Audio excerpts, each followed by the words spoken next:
Chang'e 6 lunar probe samples from the unexplored far side of the moon. 에 미개척된 먼 쪽에서 채취한 창어 6호 탐사선의 샘플 6개. 달은 더 이상 우주에 떠있는 생명 없는 바위가 아닙니다. 중국의 최신 발견은 그 먼 쪽에서 훨씬 더 불안한 사실을 확인했습니다. 달 표면 아래에는 우리가 지금까지 보지 못한 물질과 구조가 숨겨져 있습니다. 과학자들이 알고 있다고 믿었던 모든 것을 뒤흔드는 물질들입니다. 하지만 이것이 우리에게 어떤 의미일까요? 별표 중국의 달 탐사 프로그램 별표 나사가 화성 탐사차와 우주 망원경에 집중하는 동안 중국은 아폴로 이후 가장 야심찬 달 탐사 프로그램을 조용히 구축해왔습니다. 중국의 달 여신 이름을 딴 창어 임무들은 단계적으로 달을 체계적으로 탐사해왔습니다. 각 임무는 놀라운 정밀도로 이전 임무를 기반으로 진행되었습니다. 창어 1호와 2호는 궤도선으로 달 전체 표면을 전례 없는 세부적으로 매핑했습니다. 창어 3호는 2013년에 달의 근쪽에 착륙하여 1976년 이후 처음으로 달에 착륙한 우주선이 되었습니다. 하지만 정말 흥미로운 것은 2019년 1월에 창어 4호가 이룬 업적입니다. 중국은 어느 나라에서도 해내지 못한 것을 달성했습니다. 달의 먼 쪽에 착륙한 것입니다. 이는 단순히 역사적 기록을 위한 멋진 성취가 아니었습니다. 달의 먼 쪽에 착륙하는 것은 지구와 직접 통신할 수 없기 때문에 매우 어렵습니다. 달의 전체 덩어리가 전파 신호를 차단하기 때문입니다. 중국은 이를 해결하기 위해 달 너머의 특별한 중력 지점에 중계위성을 먼저 배치하여 통신 다리를 만들어 탐사차가 인간이 가까이에서 본 적 없는 지역을 탐사할 수 있게 했습니다. 유투2 탐사차는 이제 5년 이상 남극 에이킨 분지 내의 폰 크레이터를 탐사하며 원래 계획된 3개월 임무를 훨씬 초과했습니다. 이 탐사차는 여전히 데이터를 보내고 있으며 이는 과학자들이 달 지질학에 대해 알고 있다고 생각했던 모든 것을 재고하게 만들고 있습니다. 중국은 여기서 멈추지 않았습니다. 창어 5호는 2020년에 또 다른 이정표를 세웠습니다. 1970년대 소련의 달 임무 이후 처음으로 달 샘플을 지구로 가져왔습니다. 아폴로 샘플이 모두 비슷한 근쪽 지역에서 왔던 것과 달리 창어 5호는 달의 역사에 완전히 새로운 창을 제공하는 더 젊은 화산 지역을 목표로 삼았습니다. 가장 최근인 2024년 창어 6호는 달의 먼 쪽에서 샘플을 가져오는 또 다른 역사적 최초를 달성했습니다. 이 샘플들은 현재 중국 전역의 실험실에서 분석되고 있으며 초기 결과는 아폴로 임무에서 발견된 어떤 것과도 근본적으로 다른 물질을 포함하고 있음을 시사합니다. 중국의 접근 방식이 효과적인 이유는 체계적이고 장기적인 비전 때문입니다. 각 임무는 다음 단계를 위한 기반을 마련합니다. 그들은 단순히 깃발을 꽂는 것이 아닙니다. 자원을 매핑하고 그 자원을 활용하기 위한 기술을 테스트하며 국제달 연구기지라고 불리는 연구달 기지의 토대를 마련하고 있습니다. 이 기지는 2035년 이전에 완성될 계획입니다. 이는 먼 미래의 환상이 아닙니다. 설계도는 이미 작성되었고 기술은 테스트 중이며 일정은 놀라운 일관성으로 진행되고 있습니다. 나사의 아르테미스 프로그램이 지연과 예산 제약에 직면한 반면 중국은 정확성과 목적을 가지고 달 전략을 실행하고 있습니다. 별표 젤 같은 물질 별표 첫 번째로 정말 기묘한 발견은 2019년에 유투2 탐사차가 달의 먼 쪽에 있는 작은 충돌 크레이터 내부를 탐사하던 중 이루어졌습니다. 탐사차의 카메라는 지구의 임무 통제자들의 관심을 즉시 끌어당긴 것을 발견했습니다. 주변의 달 먼지와 바위와 완전히 달라 보이는 이상한 반짝이는 물질이었습니다. 중국 과학자들은 처음에 이를 특이한 광택을 가진 젤 같은 물질로 묘사했습니다. 이 물질은 녹색빛을 띠며 달 표면의 다른 어떤 것과도 다르게 빛을 반사했습니다. 이는 전 세계적으로 추측을 불러일으켰습니다. 일부는 이것이 운석 충돌로 녹은 유리일 가능성을 제기했습니다. 다른 이들은 화산 물질일 수 있다고 제안했습니다. 일부 인터넷 논평자들은 심지어 생물학적 물질의 증거일지 모른다고 추측했지만 과학자들은 그 아이디어를 빠르게 일축했습니다. 탐사차의 분광계를 사용한 신중한 분석 끝에 연구자들은 이것이 아마도 충돌 용융 브레시아, 임팩트 멜트 브레치어 라고 불리는 것일 가능성이 높다고 결론지었습니다. 이는 운석 충돌의 엄청난 열과 압력이 달의 토양과 바위 조각을 녹여 함께 융합시킨 어두운 유리질 물질입니다. 이를 우주의 용광로에서 서로 다른 바위를 녹여 빠르게 냉각시켜 유리질 고체로 만든 자연의 버전이라고 생각하면 됩니다. 하지만 여기서 이상한 점이 있습니다. 약 20인치 곱하기 6인치 크기의 이 물질 패치는 과학자들이 달의 먼 쪽에서 예상했던 것보다 훨씬 최근이거나 더 복잡한 용융 과정을 나타내는 특성을 보여줍니다. 표면 구조와 시각적 특성은 그러한 물질이 그 환경에서 어떻게 형성되고 노화되는지에 대한 우리의 모델과 일치하지 않았습니다. 특히 이상한 점은 이런 물질이 최근 용융이 일어나지 않아야 할 지역에서 발견되었다는 것입니다. 달의 먼 쪽 지각은 더 두껍고 열을 발생시키는 방사성 원소가 적습니다. 그렇다면 이 특이한 형성은 정확히 무엇이 원인일까요? 그리고 의 주변보다 훨씬 더 신선해 보일까요? 이를 만든 것은 우리가 예상했던 수십억 년보다 훨씬 최근에 일어난 것처럼 보이며 지구에서 볼 수 없는 달의 먼 쪽에서 여전히 진행 중인 활성 과정에 대한 질문을 제기합니다. 별표 신비한 유리구체 별표 이상한 젤 같은 물질 발견이 충분히 기묘하지 않았다면 유투투가 다음에 발견한 것은 달의 신비를 또 다른 차원으로 끌어올렸습니다. 탐사차가 달의 먼 쪽을 계속 탐사하면서 마치 공상과학 영화에서 나온 듯한 것을 발견했습니다. 먼지투성이 달 풍경 속에서 반짝이는 투명한 유리 구체들이 흩어져 있었습니다. 이는 현미경 크기의 입자나 작은 조각이 아니었습니다. 유리 구체들은 직경이 반인치에서 거의 1인치에 이르며 아폴로 우주비행사들이 발견한 작은 유리 구슬보다 훨씬 큽니다. 이런 크기와 투명도를 가진 것은 달에서 이전에 기록된 적이 없었습니다. 과학자들은 이 완벽한 구체가 어떻게 형성되었는지에 대해 두 가지 주요 이론을 제안했습니다. 첫째, 극도의 압력을 동반한 운석 충돌로 인해 정장석, 오어서클레이스, 바위가 녹아서 이 완벽한 구체로 냉각되었을 가능성이 있습니다. 둘째, 고대 화산 활동의 잔재일 수 있습니다. 수십억 년 전 달의 화산 분화로 인해 용암이 공기 중으로 분출되어 표면으로 떨어지며 냉각되고 고체화된 것일 수 있습니다. 하지만 이 유리 구체들은 깊이 불안한 점이 있습니다. 그들의 놀라운 크기, 완벽한 구형 모양, 특이한 투명도는 현재의 달 지질학 이해와 일치하지 않습니다. 이런 크고 순수한 유리 구조를 만드는 데 필요한 에너지는 일반적인 운석 충돌이 생성할 수 있는 것 이상입니다. 더욱 당혹스러운 것은 이들의 분포 패턴입니다. 이들은 무작위로 흩어진 이상현상이 아닙니다. 특정 기하학적 배열을 따르는 것처럼 보이며 우리가 아직 파악하지 못한 어떤 기본 구조나 과정을 암시합니다. 이는 달 표면 아래에 미탐사된 역학, 우리가 아직 이해하지 못한 압력 시스템, 혹은 현재 과학 모델로는 설명할 수 없는 더 이국적인 것일 수 있을까요? 이 완벽한 유리 구체들은 달의 지질학적 역사에 대해 우리가 알던 모든 것을 도전하며 달의 먼 쪽에 숨겨진 다른 이상현상들에 대한 매혹적인 질문을 제기합니다. 수십억 년 동안 손대지 않은 이 빛나는 구체들은 우리가 상상하지 못했던 달의 과정에 대한 단서를 담고 있을지도 모릅니다. 별표 남극 에이킨 분지와 멘틀 물질 별표 중국의 발견이 이렇게 획기적인지 이해하려면 그들이 어디를 탐사했는지 정확히 알아야 합니다. 창어 4호와 6호는 특히 남극 에이킨 분지를 목표로 삼았습니다. 이 분지는 그냥 크레이터가 아닙니다. 이 분지는 달의 먼 쪽에 걸쳐 1600마일에 달하는 거대한 구조로 우리 태양계에서 가장 큰 충돌 크레이터 중 하나입니다. 과학자들은 이 분지가 40억 년 이상 전 뉴저지주 크기의 소행성이 달에 충돌하며 형성되었다고 믿습니다.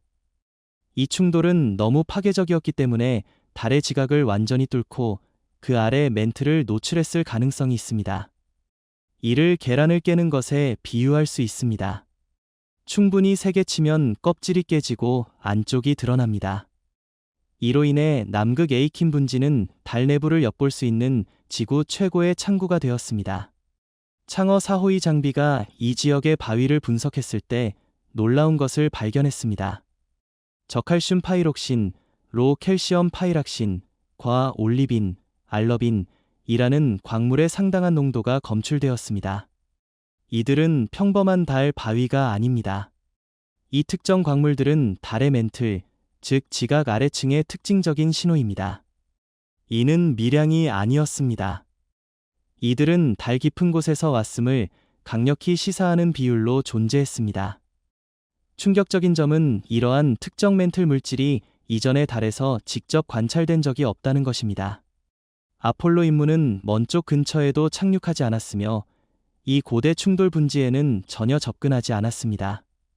나사의 달 샘플에는 이런 것이 전혀 포함되지 않았습니다. 2024년 창어 6호는 이 지역에서 실제 샘플을 가져옴으로써 한 단계 더 나아갔습니다. 실험실 분석은 탐사차가 감지한 것을 확인했습니다. 이 바위들은 달 표면 아래 수십 마일에서 기원한 물질과 일치하는 광물 조성을 포함하고 있습니다.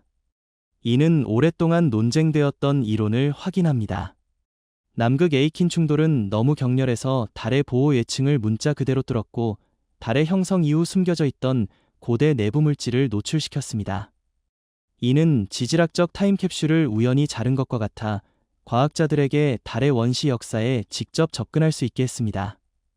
하지만 이 발견은 불안한 질문을 제기합니다. 이 멘틀 물질의 특정 조성은 우리의 모델이 예측한 것과 일치하지 않습니다. 특정 원소의 비율은 우리가 달이 어떻게 형성되었다고 믿는지에 따라 예상했던 것과 크게 다릅니다. 이는 우리의 달 내부 구조 이해가 근본적으로 잘못되었거나 우리가 아직 이해하지 못한 방식으로 이 물질들이 변경되었음을 시사합니다. 별표 존재하지 않아야 할 화산 활동의 증거 별표 창어 임무들은 표면 물질만 관찰한 것이 아니었습니다. 이들은 나사의 아폴로 임무가 가지지 못했던 것을 탑재했습니다. 지표2과 레이더로 달 표면 아래를 들여다볼 수 있었습니다. 이 레이더 스캔이 폰 크레이터 아래에서 드러낸 것은 달 지질학에 대한 우리의 이해를 산산조각냈습니다. 데이터는 크레이터 바닥 깊숙이 쌓인 여러 층의 화산 현무암을 보여주었습니다. 표면 아래 수백 미터까지 뻗어 있는 고대 용암 흐름의 명확한 증거였습니다. 이는 단일 화산 사건이 아니었습니다. 뚜렷한 층들은 오랜 기간에 걸쳐 반복된 분출이 일어났음을 나타냅니다. 특히 불안한 것은 이 층들이 보여주는 패턴입니다.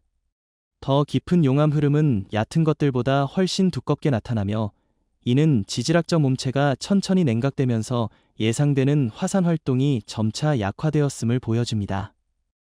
하지만 문제는 이것이 달의 먼 쪽에서 불가능해야 한다는 점입니다. 수십 년 동안 과학자들은 먼 쪽의 지각이 너무 두꺼워 마그마가 표면에 쉽게 도달할 수 없다고 믿었습니다.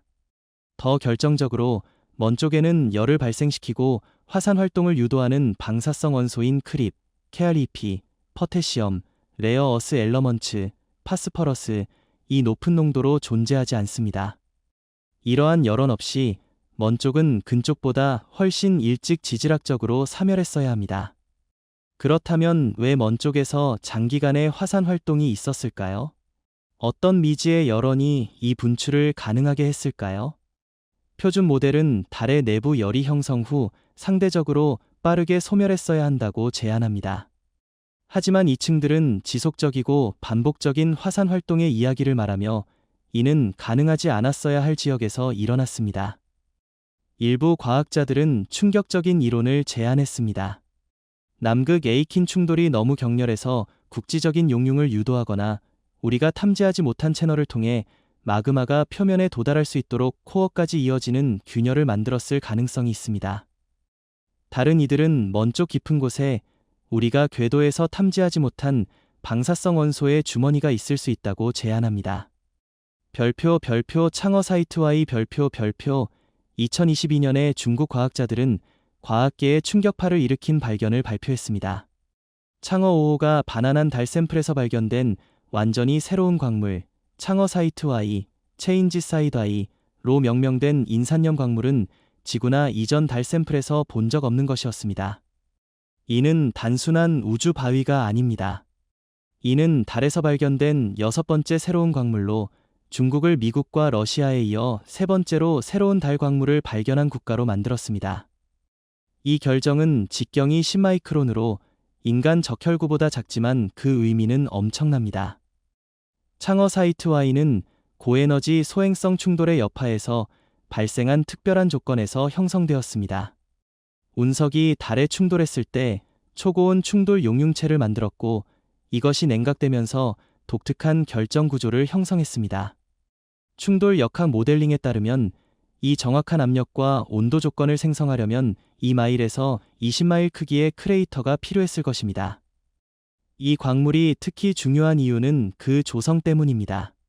분석 결과 결정 격자 내에 헬륨-3, 힐리엄-3 원자가 갇혀 있음이 밝혀졌습니다. 이는 지구에서는 거의 존재하지 않지만 달에서는 잠재적으로 풍부한 물질입니다. 이는 창어 사이트 Y를 단순한 과학적 호기심이 아니라 잠재적인 전략적 자원으로 만듭니다.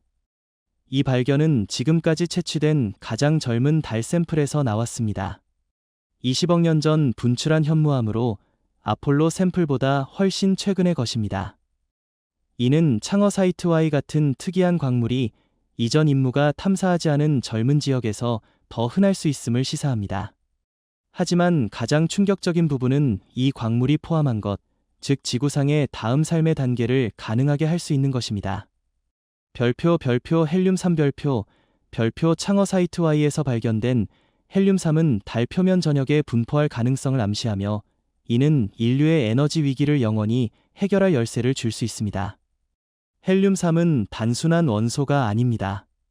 이는 우리 태양계에서 가장 귀중한 물질일 가능성이 있습니다.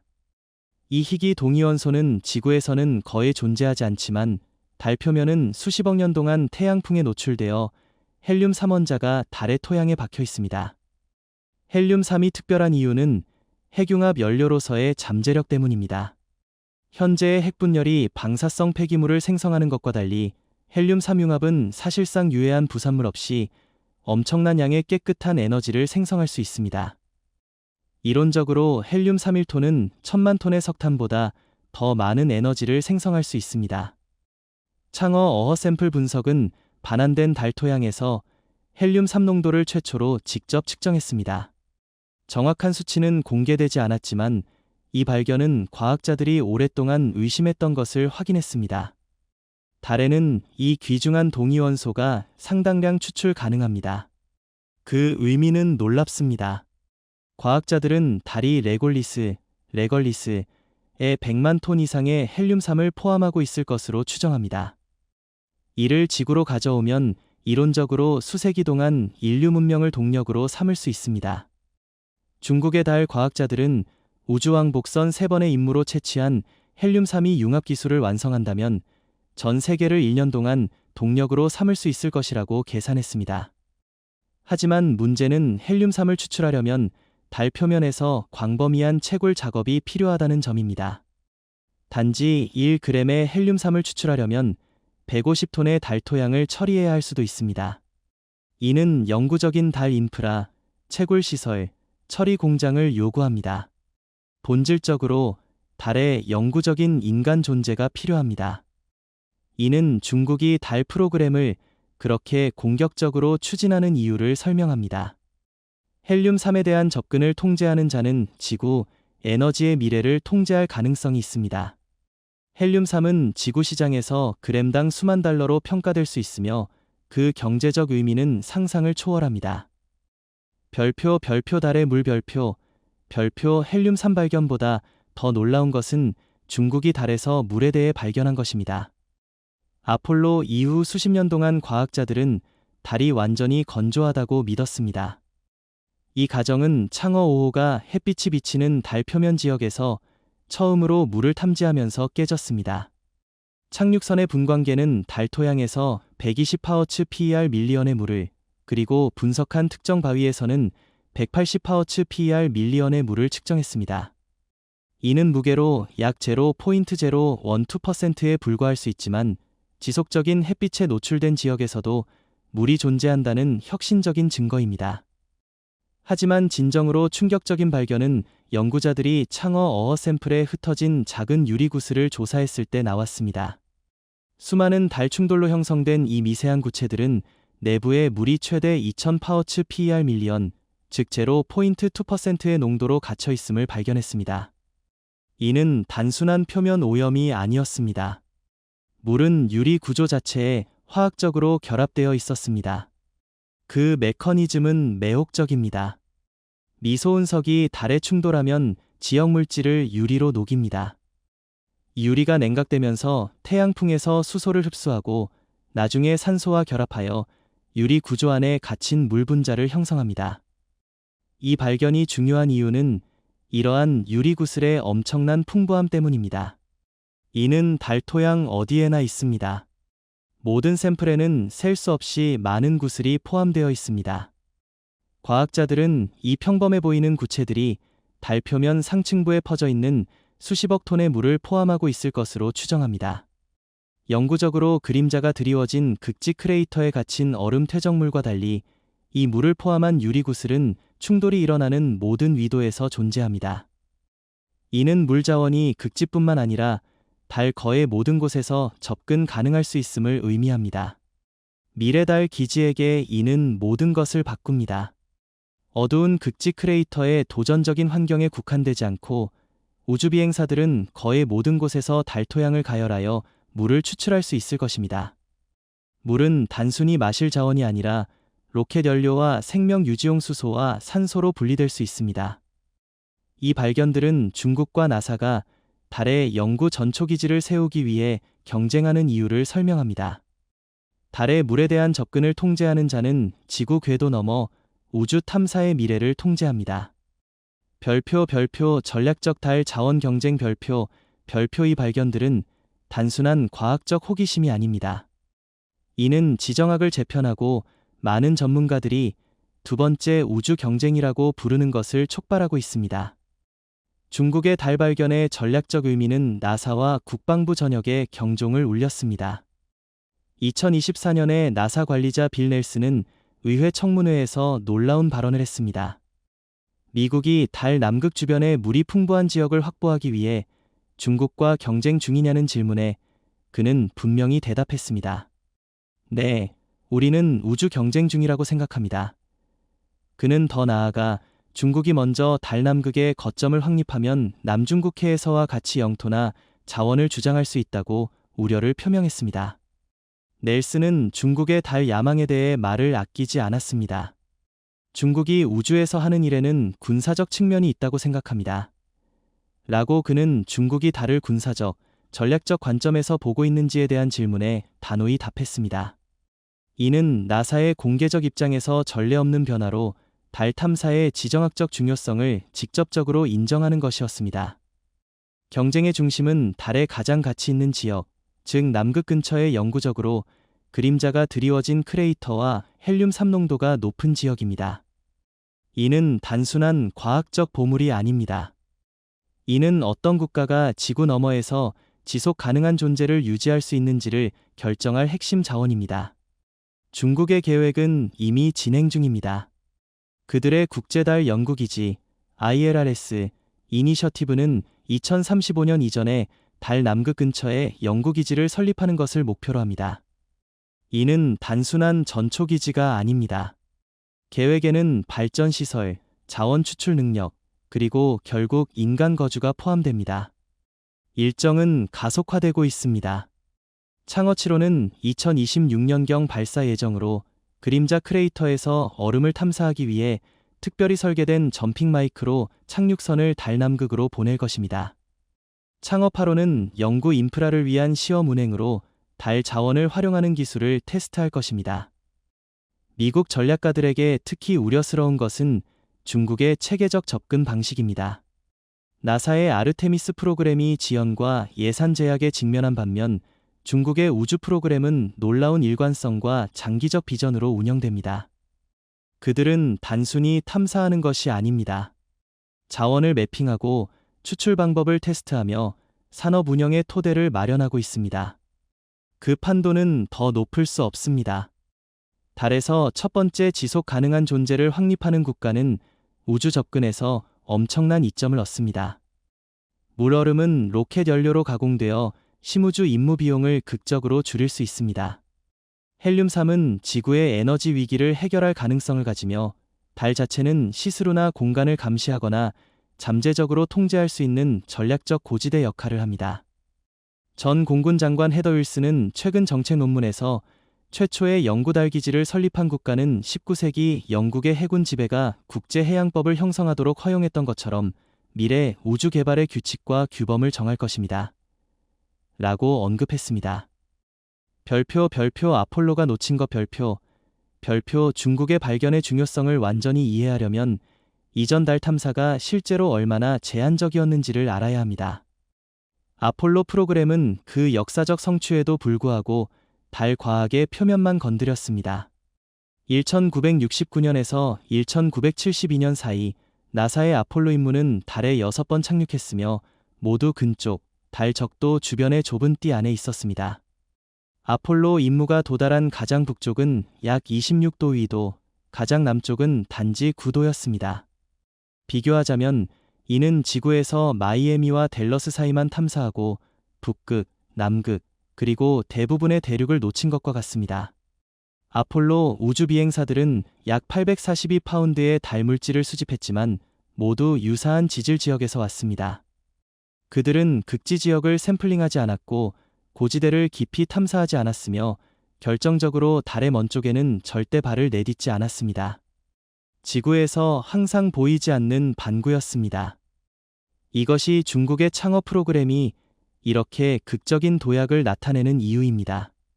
창어 4호는 다른 어떤 국가도 하지 못한 것을 달성하며 먼 쪽에 착륙하고 탐사했습니다. 창어 5호는 40년 만에 처음으로 달 샘플을 가져왔으며 아폴로가 방문하지 않은 젊은 화산 지역을 특별히 목표로 삼았습니다. 가장 최근에는 창어 6호가 달의 먼 쪽에서 최초로 샘플 반환을 달성했습니다.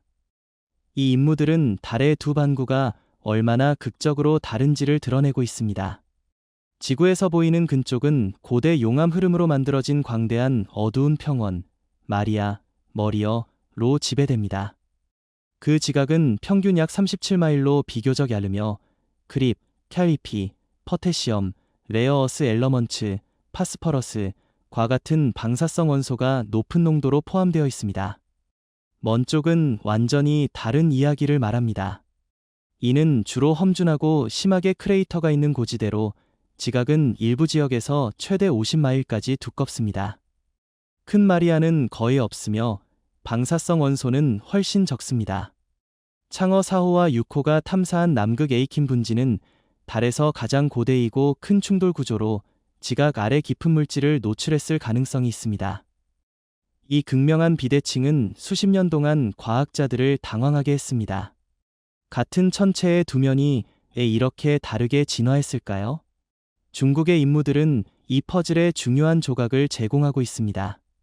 먼 쪽에서 멘틀 물질의 탐지, 묻힌 용암층의 발견, 먼 쪽 현무암의 분석은 두 반구가 복잡한 지질학적 진화를 겪었지만 시기, 강도, 조성에서 중요한 차이가 있음을 시사합니다.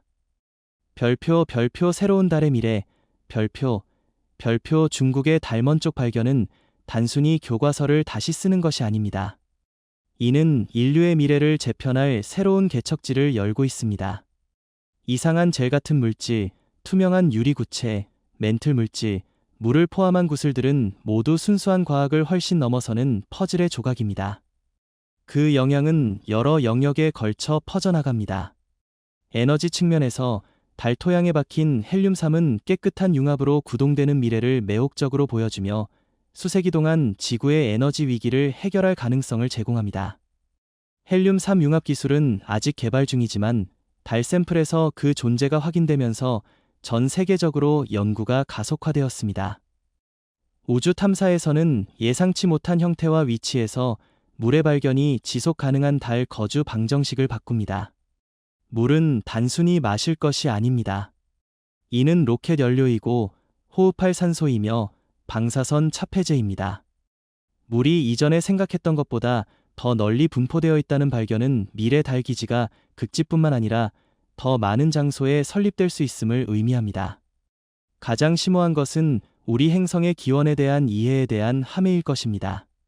달의 근쪽과 먼 쪽의 화학적, 동위원소적 차이는 지구달 시스템이 어떻게 형성되었는지에 대한 기존 모델에 도전합니다. 남극 에이킨 충돌로 노출된 멘틀 물질은 초기 태양계의 폭력적인 역사에 대한 창을 제공하며 지구 자체를 형성한 과정을 잠재적으로 드러냅니다. 이 모든 발견은 새로운 현실로 수렴하고 있습니다. 달은 더 이상 단순한 과학적 호기심의 대상이 아닙니다. 이는 전략적 플랫폼, 자원 보고, 그리고 잠재적으로 인류의 지구 넘어 첫 지속 가능한 전초기지입니다. 그곳에서 지배를 확립하는 국가는 명성 이상의 이점을 얻습니다. 우주시대가 시작된 이래 처음으로 나사가 앞서가는 것이 아닙니다. 중국입니다. 미국이 아르테미스로 달 표면에 우주비행사를 다시 보내려는 데 집중하는 동안 중국은 이미 역사적 최초를 달성한 달 탐사 프로그램을 체계적으로 구축했습니다. 먼쪽 첫 착륙, 달에서 첫 식물 재배, 40년 만에 첫 샘플 반환, 그리고 달의 먼쪽에서 최초의 샘플 반환. 중국의 ILRS 이니셔티브, 연구달 연구기지를 위한 계획은 정확성과 목적을 가지고 진행되고 있습니다. 각 창업 임무는 수십 년 앞으로의 명확한 목표를 가지고 이전 임무를 직접적으로 기반으로 합니다. 그들의 접근 방식은 단순히 깃발을 꽂는 것이 아닙니다. 이는 지속적인 인프라와 능력을 확립하는 것입니다. 우리가 달 탐사의 이 전환점에 서 있는 지금 한 가지는 확실합니다. 지금 이루어지고 있는 발견들은 우리의 가장 가까운 천체 이웃과의 관계를 근본적으로 바꿀 것입니다. 한때 먼지와 바위의 죽은 세계로 여겨졌던 달은 복잡하고 자원이 풍부한 세계로 드러났으며 우리가 이제 막 이해하기 시작한 비밀을 간직하고 있습니다. 이는 인류의 별들 사이의 미래를 여는 열쇠를 줄 수 있는 비밀들입니다. 또 다른 에피소드를 시청해주셔서 감사합니다. 여기에 계신 동안 더 많은 품질 콘텐츠를 위해 화면의 비디오를 클릭해주세요.